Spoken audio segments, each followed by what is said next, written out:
We've talked a lot about all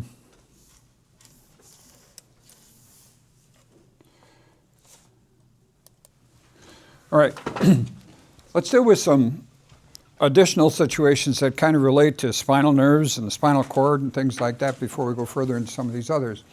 Any localized damage to the spinal cord or its roots leads to some functional loss, either paralysis, which is what you said, loss of motor function, that's what we've been talking about here, or even can be some sensory loss. So spinal cord trauma and disorders here.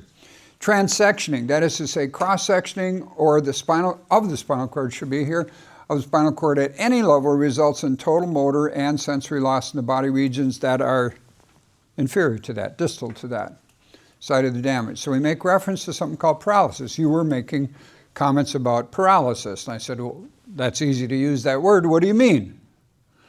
Okay, so let's deal with some of the specific terms that you do need to know. You need to know paraplegia. What is paraplegia? Okay, and cross-section occurs between T1 and L1. Are you good with where T1 is? How would you find it on yourself? Where would you look for T1? T1, you'd go back here and you find that prominent spinous process, T1. Probably the most obvious, it's either C7 or T1 is this. Some of you need to have a little red light hanging on it because it sticks out so far there, okay? A warning sign, okay, T1. All the way down to L1. Both lower limbs are affected when we talk about a paraplegia. Both lower limbs are affected if it's between T1 and L1. So we talk about a paraplegia. This area right here, and then you would have loss of the paralysis of the legs only. That's a paraplegia between T1 and L1. Okay, paraplegia versus quadriplegia. Quad, we've used the term quad a number of times already, quad meaning all four limbs impacted here.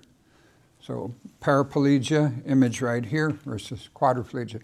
If the transection or cross-section occurs in the cervical region, all four limbs are affected. The result is then quadriplegia. All right, and so we have C4 injury, quadriplegia. C6 could also be quadriplegia. T6, you're going to have paraplegia. L1 could be some paraplegia. Okay, remember, does this guy look familiar at all? Yeah. You know what his name is? Is it Christopher Reeves? Christopher Reeves. Yeah, it's too far back for you guys, 1985. The old Superman, okay? Quadriplegia from there up, paraplegia from there down.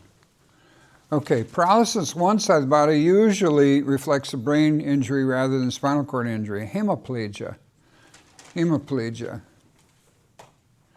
So there's another term that can come in here.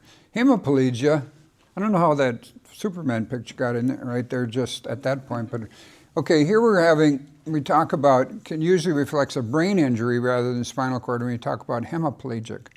Here we have paraplegia, you have hemiplegia, you have quadriplegia right here. So motor cortical involvement up here. All right.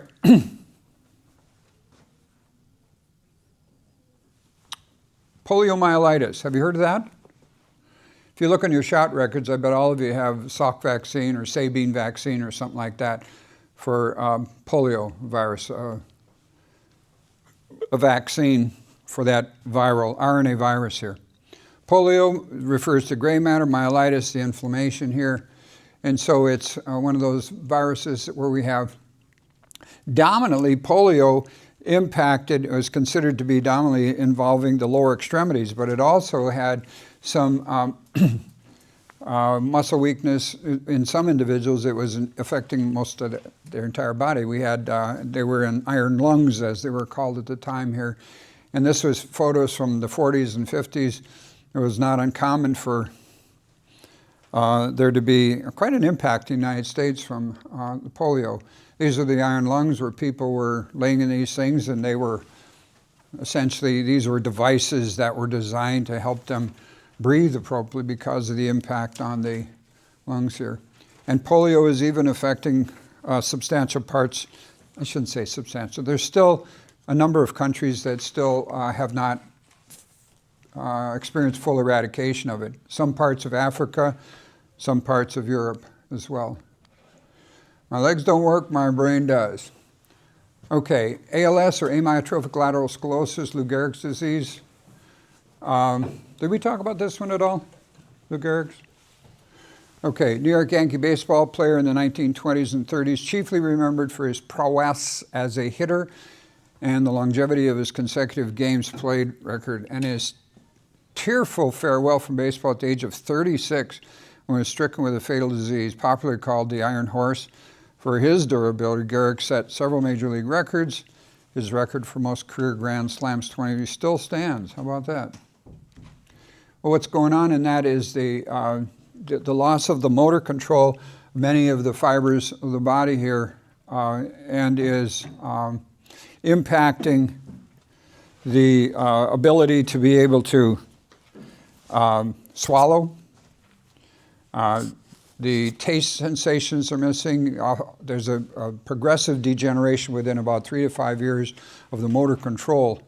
Neurologically, you're just fine. I mean, as far as their mental cognitive function, that's just fine, but the rest of it is pretty well gone here. There is a major piece missing because that little piece on Superman, give me just a moment. There's supposed to be a whole section on Superman in there. And then also on something went haywire here. Give me a moment.